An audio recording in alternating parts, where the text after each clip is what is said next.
nombre es Jorge Luis Rodríguez, nací un 18 de enero del año 1963, anotado en la ciudad de Rawson, provincia de Chubut. Soy patagónico, hijo de madre chilena. Mi mamá vive acá en la ciudad de Santa Fe, hace ya 12, 13 años que está, nos habíamos ido a vivir al Chaco, a Saespeña, proveniente del sur. Me crié en Chile, cuando era chico vivía en Punta Arenas, tuve la oportunidad de vivir allí, porque mi mamá es chilena y toda mi familia es de Punta Arenas. Aprendí a leer y a escribir allí, fui a la escuela. Nomás que en esa época recuerdo que las relaciones con Chile eran bastante ásperas, y entonces cuando mi mamá decidió que nosotros nos criáramos acá en Argentina, en nuestra patria, la patria que nos vio nacer, tuvimos que empezar de cero nuevamente otra vez. Encima del año 69 mi mamá no nos pudo anotar acá, porque en Río Gallegos, vivíamos en esa época ahí,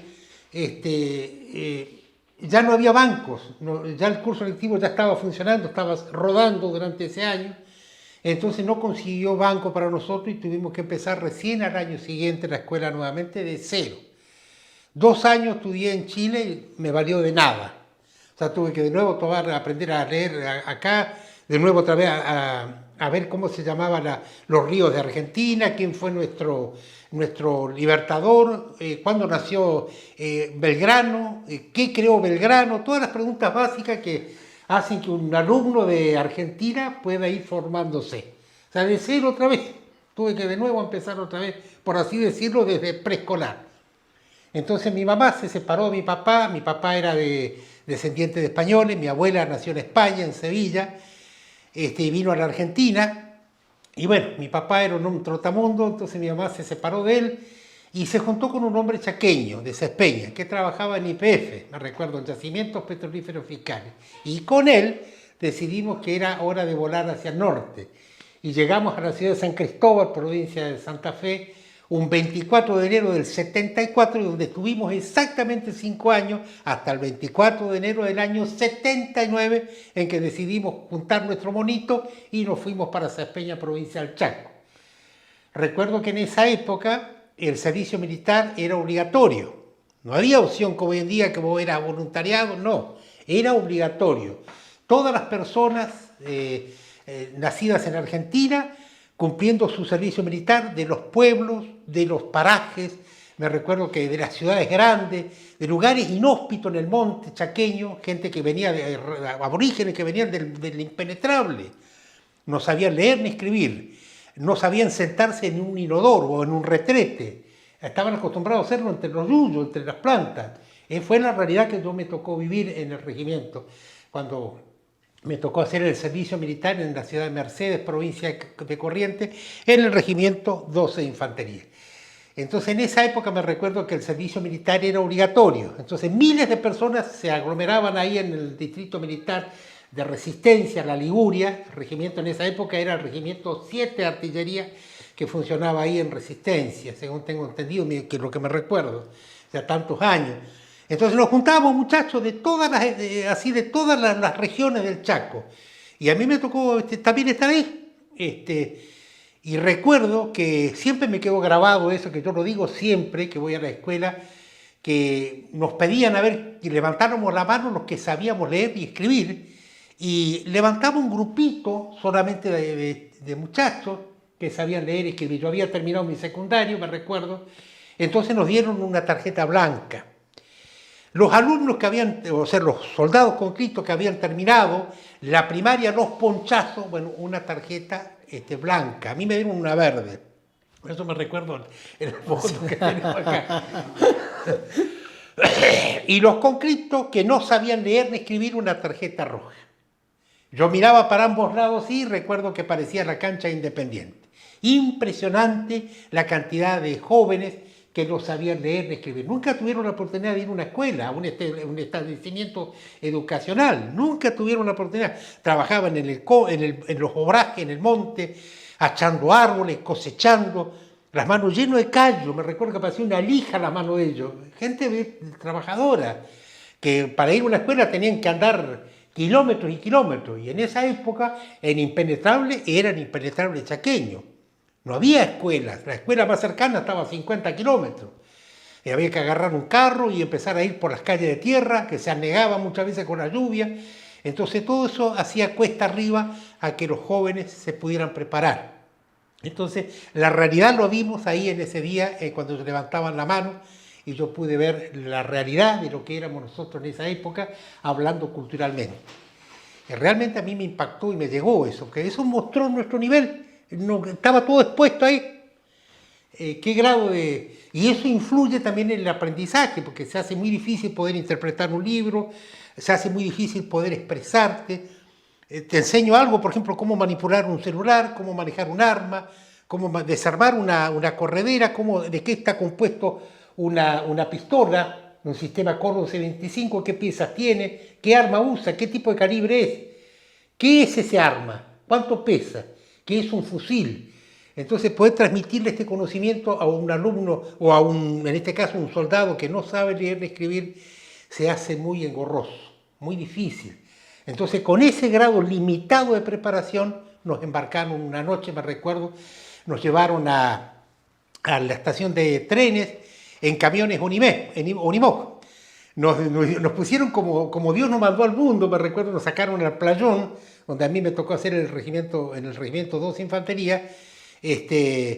Nos sacaron al playón una noche, eran como a las 10:30 de la noche más o menos, y nos pusieron a tender una manta en el pleno playón y nos empezaron a dar nuestro equipo que íbamos a llevar hacia el sur.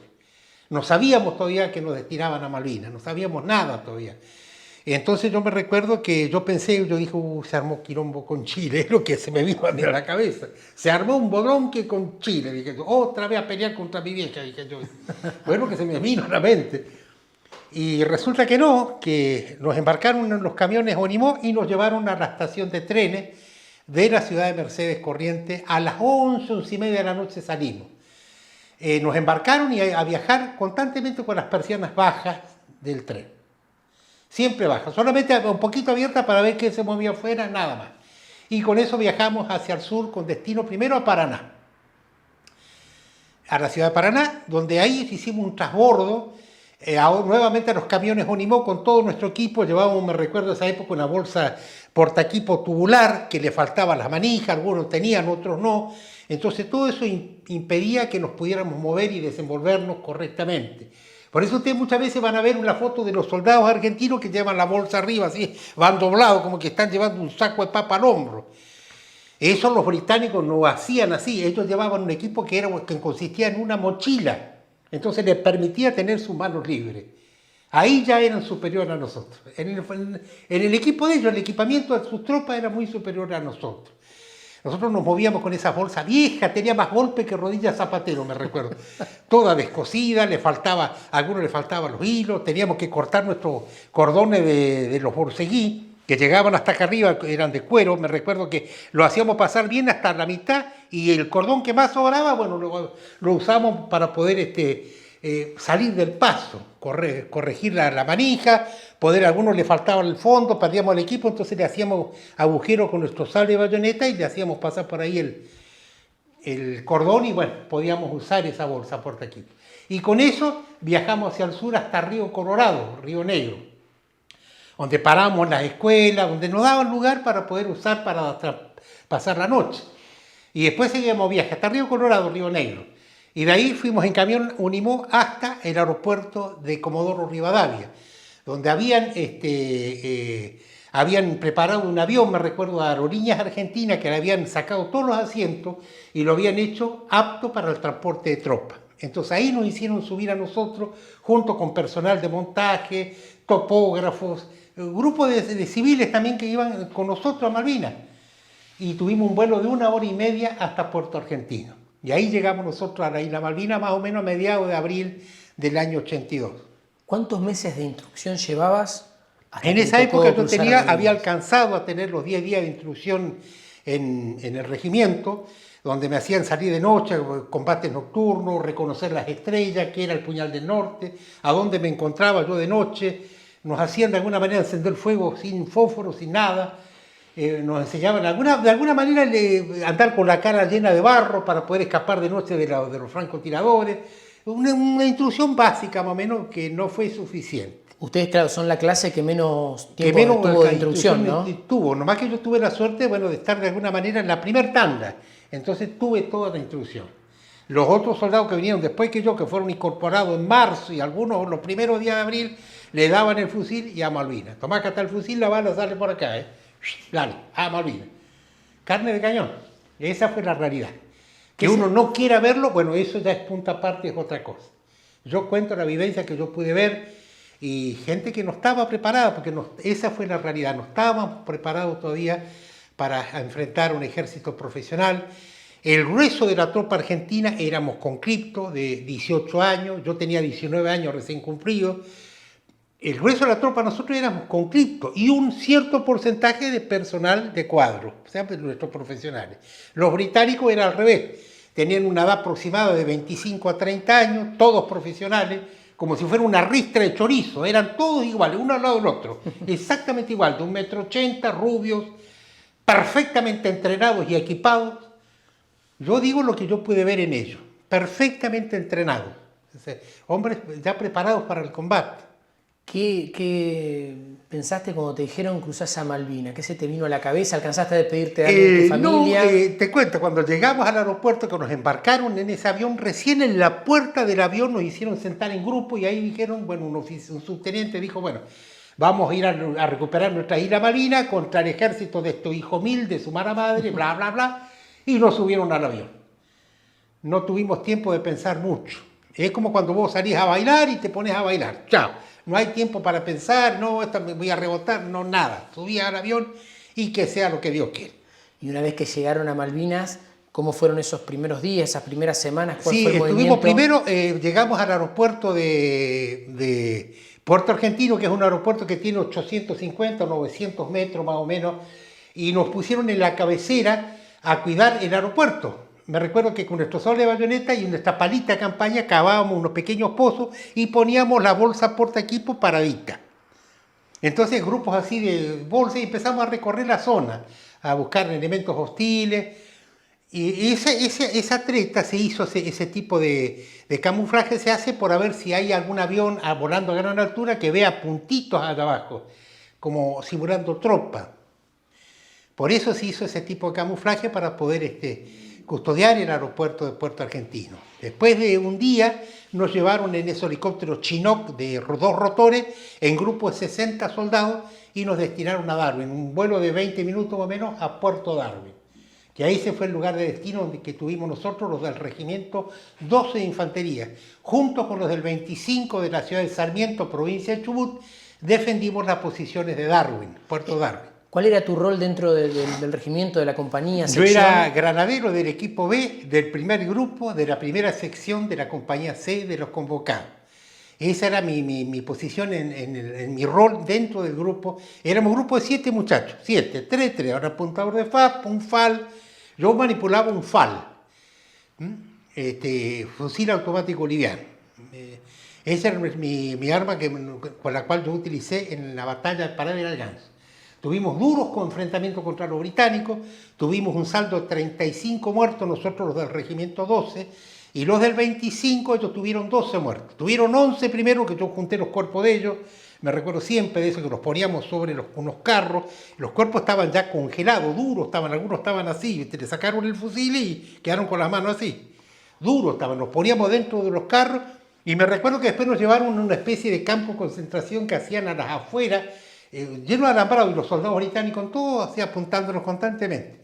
Entonces, mientras estábamos ahí, yo recuerdo que pasó el cortejo fúnebre, pasó el capellán del ejército argentino junto con el capellán del ejército británico, llevando un nuevo cuerpo que había muerto del regimiento 25. Entonces, en total, contabilizaron 12 muertos ellos. Y los británicos, 17 muertos tuvieron en la batalla.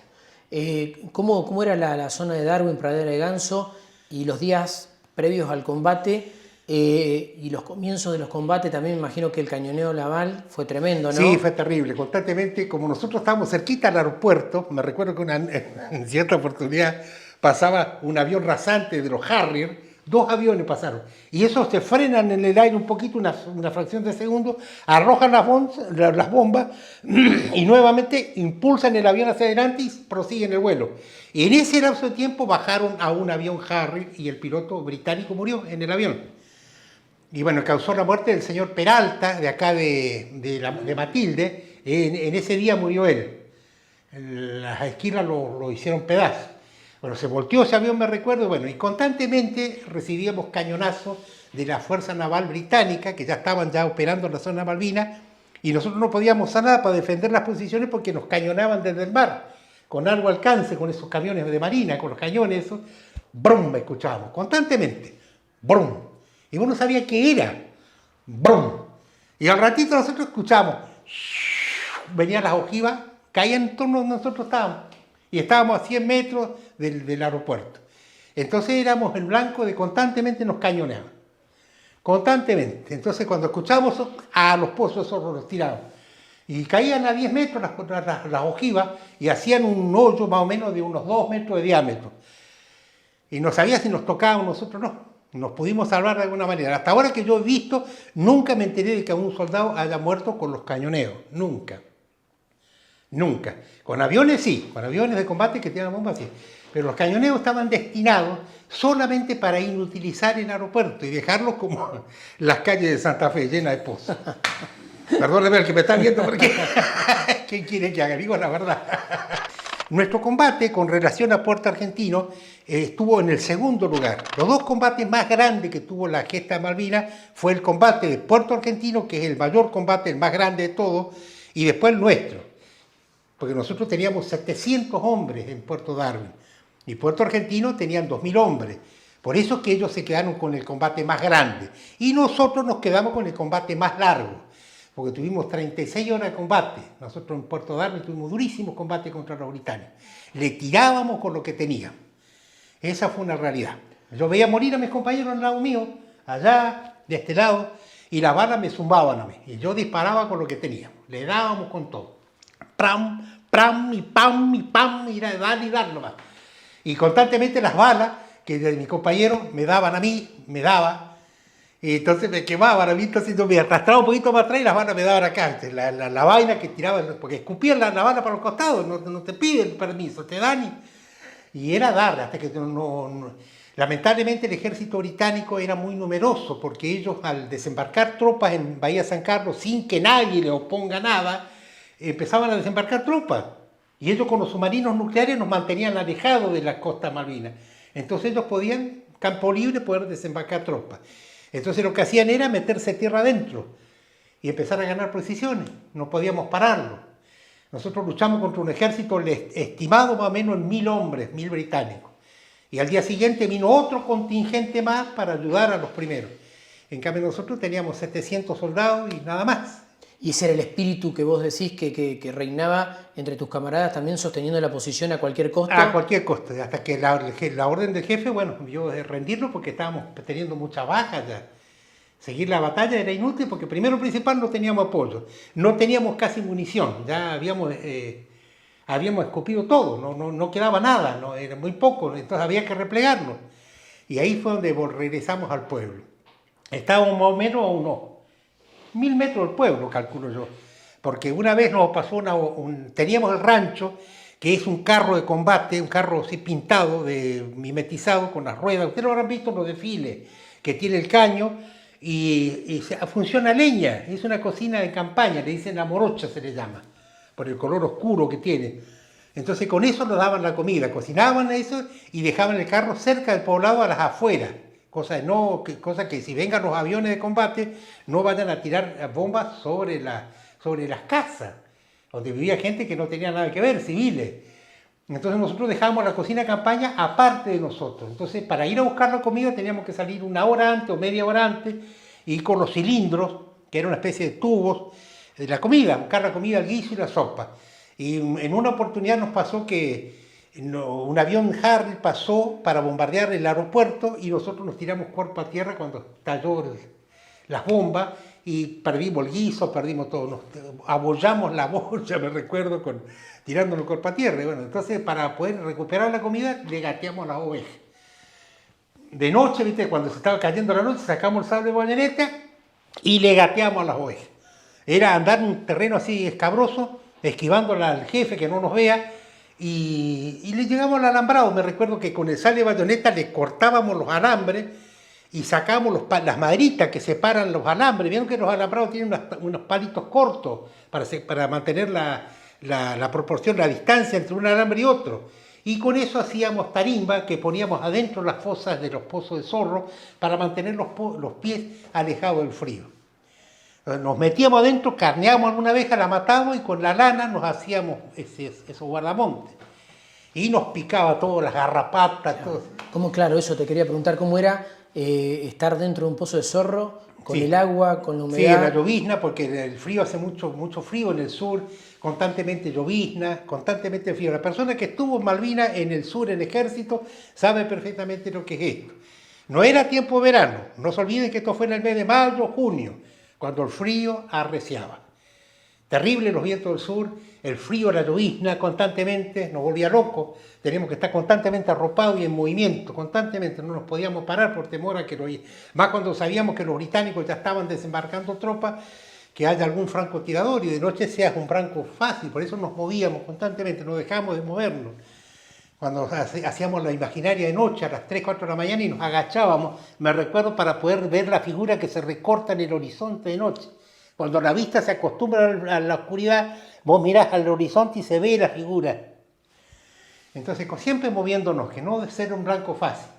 Y recuerdo que estábamos muertos de frío, los pozos de zorro, los pies mojados. Muchos soldados llegaron con ese pie de trinchera, que es los síntomas del congelamiento. Todos trajimos problemas en los brazos, en los pies. Nadie vino bien, porque esa fue la verdad. Todos trajimos algo de Malvinas. Problemas de audición, esquirla de Granada.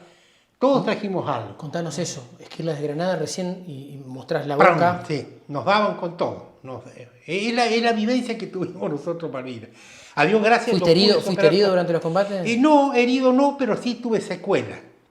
Secuelas. Que yo las cuento como experiencia de guerra. No estábamos preparados, esa fue la verdad. No nos vamos a hacer los rambos porque la verdad es esa, mostremos la realidad. La realidad es que, bueno, yo se lo digo a veces a algunos compañeros, nos destrozaron, porque esa fue la verdad. Peleamos con lo que tuvimos. Los 700 hombres que estábamos ahí pusimos lo mejor de nosotros contra un ejército muy superior a nosotros, preparado, perfectamente entrenado. Y lo estamos viendo realmente hoy en día, ¿viste? Bueno, esa fue mi experiencia en Malvinas, 60 y pico días estuve en Malvinas, hasta que después que nos rendimos, me recuerdo que siempre me quedó en la mente cuando después de noche los soldados británicos es como que se apiadaron de nosotros, que no estemos a la intemperie, y nos hicieron pasar en una especie de carpa, que parecía un sauna porque le largaba vapor, estaba lleno de vapor adentro y calentito. Entonces nos hicieron estar ahí en grupo de 60, 70 soldados, nos hacían estar ahí calentitos para que después nos embarquen en los buques. Yo venía en el buque Norland Hull de regreso nuevamente a Argentina, al continente, a nuestro continente, y llegué a la ciudad de Montevideo, Uruguay. Ahí llegamos nosotros después ¿Qué de 10 fecha días. ustedes regresan? O sea, los combates son durante el mes de mayo. Mayo, finales de mayo y junio. Bien, ustedes regresan acá, acá mejor dicho a Montevideo, primeramente hacen una escala Claro. ahí. ¿Fecha, te acordás más o menos? No, creo que debe haber sido el 10 de junio, por ahí, porque estuvimos 10 días en alta mar. 10 días en alta mar navegando en el buque Norland Hull. Nosotros veníamos en el camarote 60-61 y llegamos a Montevideo. Y me recuerdo que ahí nomás nos hicieron sacar veníamos un grupo de 4 en cada camarote. Y había un soldado británico que hablaba mal el castellano, el español, y nos tomaba los datos. Jorge, bueno, vos número tanto. Entonces, para ver la cantidad de soldados que venían. Y yo calculo que habríamos sido unos 200 y pico soldados que veníamos en ese buque. Después otros habrán venido, sé que llegaron a Puerto Madryn, yo eso ya no sé, ya desconozco. De ese buque entonces llegan a Montevideo. ¿Cuánto tiempo están en Montevideo? En Montevideo hasta que- estuvimos unas 3 horas más o menos y ahí nos hicieron subir a una barcaza, todo tapado, todo, incluso cuando bajamos el buque, con una media sombra al costado para que no nos vean en el estado en que llegábamos. Yo pesaba 50 y pico de kilos, flaquitos, veníamos todos. No teníamos comida, esa es la verdad, a veces no comíamos y no podíamos cocinar la carne de oveja porque ustedes vieron lo que es hacer un asado, el humo que levanta. No podés hacer eso porque como que estás delatando tu posición. Entonces llegamos a comer carne cruda. Esa fue la realidad, llegamos a comer carne cruda. La papa la cortábamos y la comíamos cruda como si fuera una zanahoria. La cuestión era alimentarse de alguna manera. Porque la comida llegaba, pero había que cruzar hasta el poblado y estaba en un galpón, me recuerdo, que incluso cuando nosotros caímos prisioneros los británicos, ellos nos daban esa propia comida a nosotros.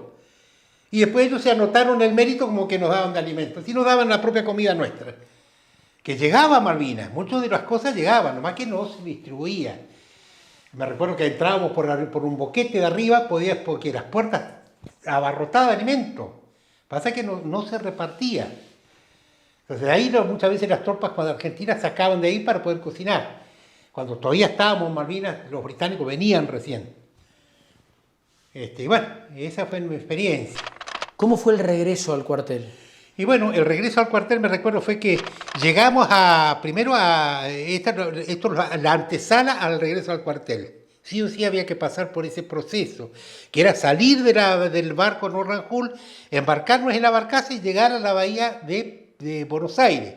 Ahí nos esperaban unos colectivos de transporte de pasajeros, de balancines. Nos subían ahí, eran como 10 colectivos, me recuerdo. Calculo que yo venía en el tercero para ahí. Todo bueno, ahí sí ya nos permitían tener las ventanas abiertas, porque total se ve del cuerpo para arriba, no se ve todo. Entonces mucha gente nos saludaba, pero otros no.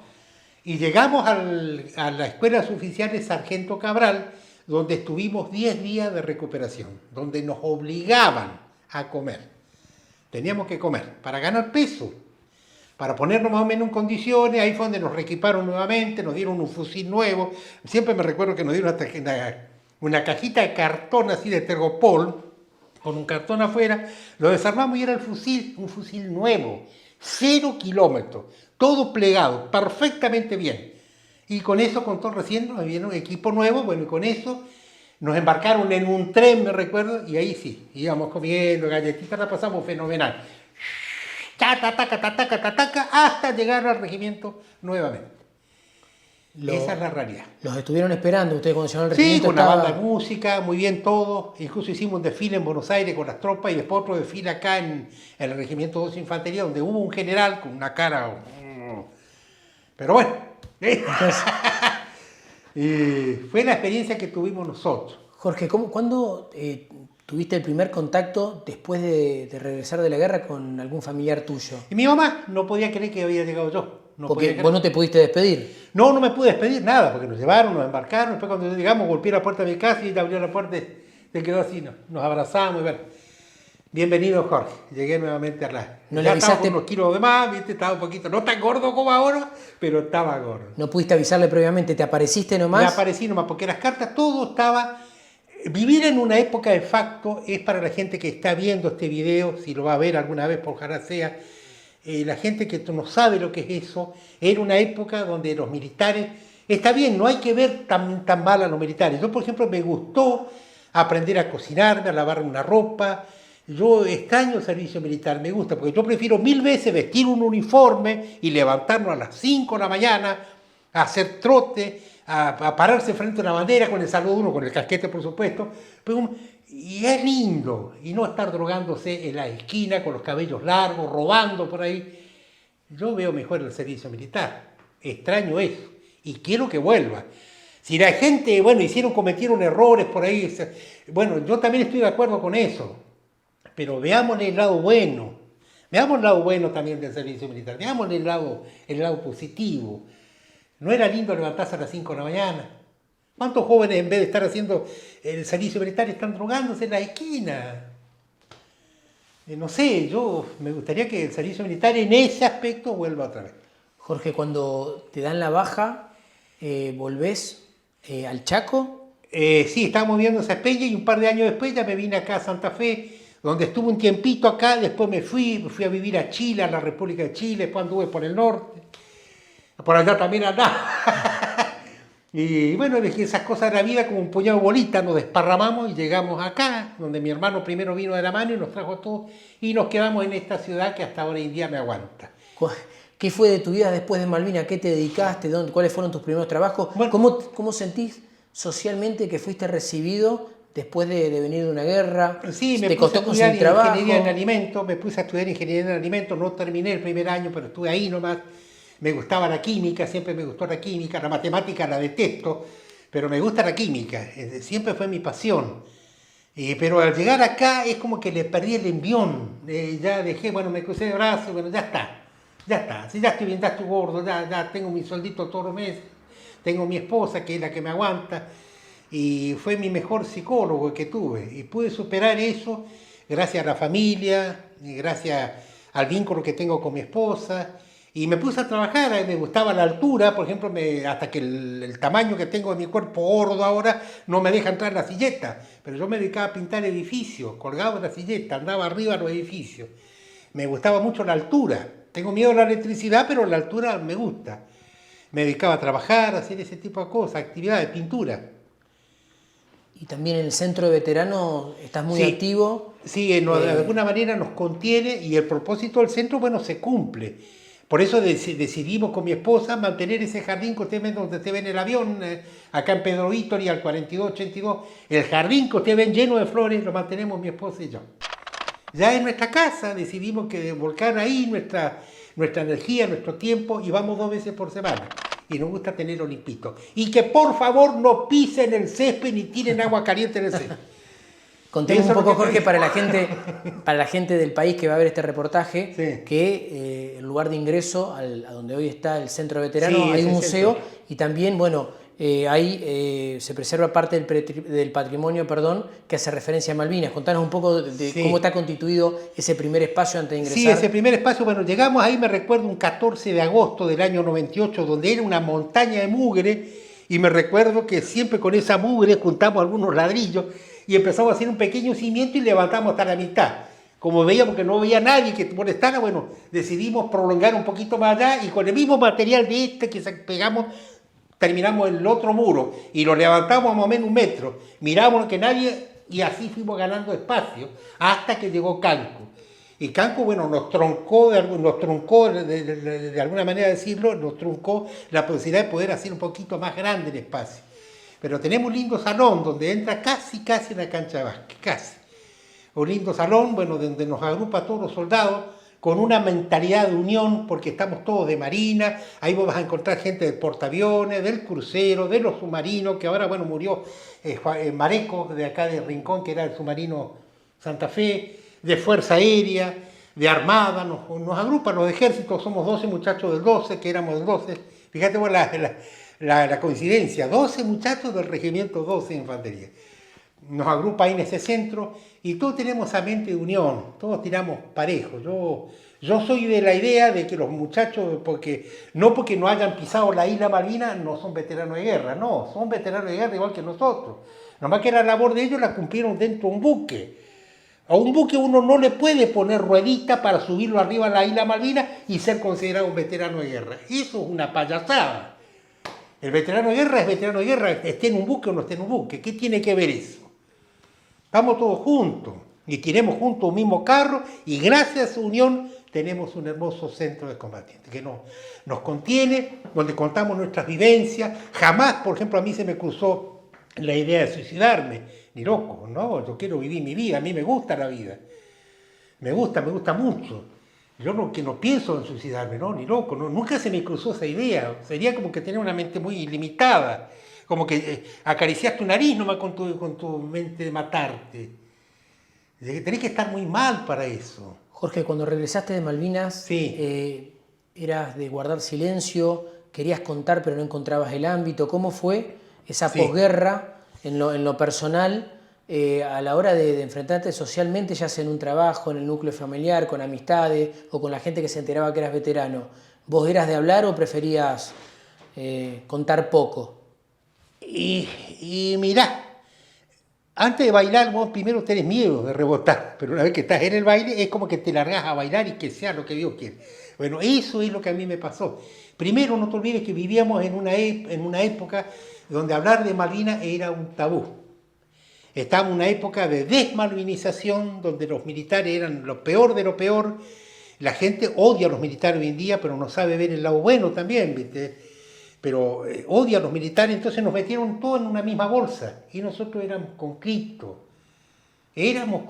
nosotros estábamos para hacer servicio militar, nada más. Yo me recuerdo siempre esta anécdota, yo la cuento, por ejemplo, a mí cuando nos presentamos en la Liguria, éramos miles de jóvenes de toda la provincia, venían ahí, estaban sentados en el césped. Bueno, vos, un grupito, y nos empezaron a agrupar para mandarnos me recuerdo, a Corrientes, porque ahí en la Liguria, en Resistencia, había un solo regimiento. No alcanza el lugar para darle cobijo a todos. Entonces, para sacárselos de encima, por así decirlo de una manera criolla, lo pateaban para Corrientes, porque Corrientes en cada ciudad prácticamente hay un regimiento. A mí me tocó el 12 Infantería, junto con un grupo grande de muchachos. Entonces, bueno, nos tocó, entonces estábamos en esa época donde había que sí o sí responder a la patria en el servicio militar obligatorio. Ahora ya... Nunca tuve problema en hablar, no, nunca tuve, siempre me gustó hablar, pero siempre que se dé la oportunidad. Pero en esa época todavía estábamos como cohibidos, nos faltaba ese paso firme y empezar a sacar lo que teníamos adentro. Es una manera de terapia, es una manera de poder sacar esa carga que tenemos. ¿Cómo fue que te incorporaste al centro de veteranos? ¿Con quién hiciste los primeros contactos? Sí, me recuerdo que llegué y me preguntaban, ¿a dónde estuviste vos? ¿Cómo te llamás vos? Me decían, yo le digo Jorge, le digo, ¿a dónde estuviste vos? En el regimiento 12 Infantería, compañía C de los convocados. Ah, vos estuviste con nosotros, entonces ahí me aceptaron. Pero en esa época también había esa división de que vos estuviste en un barco y yo estuve en el... No, esa idea no me gustó. Todos peleámonos. Las balas que yo tiraba contra los británicos, ¿quién me la traía? Me la traían los muchachos del portaaviones. Abracemos a los compañeros, dejemos de jorobar con eso. Es como que nos falta madurez. Y eso también a mucho del gobierno le encanta esa división, porque entonces así nos pueden manejar fácilmente. Es mi opinión, no se ofenda. ¿Recordás las primeras movilizaciones si participaste, o por lo menos los primeros encuentros? ¿En qué año, apenas finalizada la guerra, o tiempo después vos empezaste a participar? Empecé a participar en el centro combatiente de Saspeña cuando yo vivía allá. Ahí me agrupaba con los muchachos, también allá la mayoría de la gente de Saspeña, Chaco, son todo ejército. Allá entonces yo me sentía como en mi casa allá, cuando yo recién empecé a volcarme al centro. Y después, bueno, un cartel nos fue llamando, era un centro combatiente, fuimos llegando y gente así se fue haciendo, se fue abriendo puertas.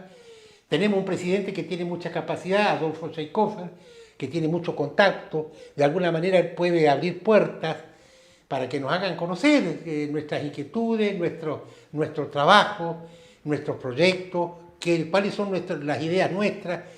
Y bueno, decidimos participar y echar cartas en el asunto y no quedarnos cruzados de brazos. ¿Sos de concurrir a las escuelas? Siempre voy a las escuelas, siempre. Donde yo doy una pequeña, siempre educación a los alumnados. Yo no tengo nada contra los movilizados, porque si yo fuera uno de ellos, yo también quisiera tener una pensión todos los meses, pero la palabra veterano de guerra excombatiente proviene porque uno combatió, excombatiente. Yo, por ejemplo, soy un excombatiente, porque combatí en la batalla para ir al Ganso, estuve allá. Las balas de los ingleses me pasaban por al lado mío. Vi morir a mis compañeros, estuve ahí. Pero los veteranos de guerra que son movilizados, o sea, que no son veteranos de guerra, son gente que fueron de los cuarteles, fueron a Buenos Aires y volvieron, o fueron al sur y volvieron. Lamentablemente, les duela o no, no son excombatientes Malvinas. Yo no sé cómo decirlo para no herirlo, pero ¿qué quiere que haga yo? No, pero con respecto, por ejemplo, cuando vos concurrís a las escuelas, ya sea de nivel primario, secundario, sí, ¿cuál es la recepción que vos ves por parte de los docentes, de los alumnos, alumnas? Muy abierto, como que me toca primero a ver si yo existo o no, si soy real. Y bueno, yo le digo, sí, soy Jorge, estoy muy gordo ahora, le digo, soy viejo, de 60 y pico de años, pero soy Jorge, estuve en combate. Sí, veo como que tienen un pequeño interés porque es como que la mentalidad de malvinizar se va ganando a través de una pantalla, a través de un video, a través de alguien que está recepcionando. Estoy viendo, por ejemplo, autos que circulan por la calle y veo el mapa de Malvinas. Entonces yo digo, nuestro trabajo está dando resultados. Ahí está, lo estoy viendo. ¿Considerás que durante los años posteriores a la guerra, en lo inmediato, después del 82, no era así? No era así. Antes, te vuelvo a repetir, antes era tabú. Vos eras militar, vos eras un loco, vos sos un torturador, vos sos un malo de la película. Pero después la gente se dio cuenta que no. O sea, yo lo trato de ser lo más imparcial imposible. Yo amo el servicio militar. Me gustó ese servicio militar porque me enseñó a lavar. Yo veía a los compañeros míos que no sabían lavar, de noche durmiendo, me recuerdo. Mi mamá escuchaba abajo, el de la cama, el de abajo. ¿Qué mamá? Vamos, venimos a hacer servicio militar. Lloraba el de abajo. Gente que no sabía, por ejemplo, lavar un calzoncillo, te enseñaban a lavar tu ropa, andar bien afeitado como corresponde, cabello corto, nada de andar con pantalones rotos y todo abajo. No, señor, como corresponde. Claro, o sea, esa parte yo rescato, me gusta eso. Yo no sé si seré chapado a la antigua, pero si yo estoy equivocado, me gustaría que me diga alguien a ver dónde yo estoy equivocado. Quiero que me lo digan a ver dónde, yo quiero ver eso. Eso es lo que yo rescato del servicio militar. Se enseñaban a cocinar, te enseñaban a manejar un vehículo, levantarte a las 5 de la mañana. Yo para el colmo estaba con el tambor de música en esa época, estaba en la banda de música, después me cambiaron el tambor por el fusil. Pero me levantaba a las 5 menos cuarto de la mañana para hacer el toque de Diana, me tocaba, éramos 12 muchachos, los de la banda de música, y la banda de música estaba yo con el sargento primero Soruco, me recuerdo de un hombre que ya falleció hace años ya, y bueno. El recuerdo de la experiencia de la guerra, me imagino que no es el mismo a medida que pasan los años. Hoy ya, habiendo promediado los 60 años, ¿qué es lo primero que se te viene cuando bueno, se acerca la fecha o en algún recuerdo espontáneo? ¿Qué recordás de lo que viviste como Y sí, como no, yo combatiente? recuerdo, por ejemplo, siempre cuando juntábamos nuestros muertos, siempre me llegó eso, juntábamos nuestros muertos y yo veía a los británicos levantando sus fusiles en señal de victoria y nosotros juntando nuestros muertos. Y eso a mí me llegó, me dolió. Son imágenes que siempre quedan con uno y te acompañan durante el resto de tu vida. Ver la batalla que nosotros sufrimos, después el grado de preparación que no teníamos y el grado de preparación que teníamos, que faltaba mucho, pero después las vivencias después de la Guerra Malvinas, después que venimos nuevamente al continente, los años que estuvimos ocultos, que no cobramos nada, porque no cobramos nada durante una década, nada, regate como puedan. Ahora todos vos lo ves con autitos 0 kilómetros, andan bien los muchachos. Pero antes no teníamos nada, no teníamos absoluta, arreglate como puedas, moriste si tenés que morirte. ¿Te rechazaron de algún trabajo o no te tomaban cuando vos le decías que eras veterano? Sí, eso, había que ocultar esa parte, tabú. No digas que sos veterano de guerra porque directamente ¡pum! Esa fue la realidad. Algunos, bueno, entraron en la policía, junto con todo lo demás, bueno, uno hizo un buen futuro y bueno, te pudieron reinsertarse en la sociedad. Yo, Dios gracias, bueno, soy solo con mi esposita, los dos, tiramos juntos parejo, pero bueno, Dios gracias que estoy bien. ¿Te gustaría dejar algún mensaje teniendo en cuenta que esto se va a publicar por distintas plataformas? Y, sí, bueno, el mensaje que yo quiero es que no critiquemos nuestro país, no importa el gobierno que tenemos juntos parejo. Yo me gustaría ver que Argentina sea un país, que Argentina no es Maradona nomás, Argentina no es Messi nomás, no.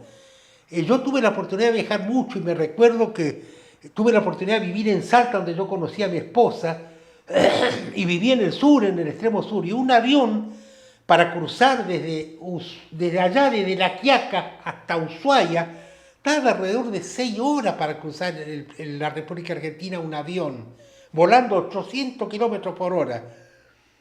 Nuestro país es enorme, no tenemos idea del tamaño de nuestro país, es enorme. Lo mismo que de acá de Misiones, cruzar hacia lo ancho nuestro país.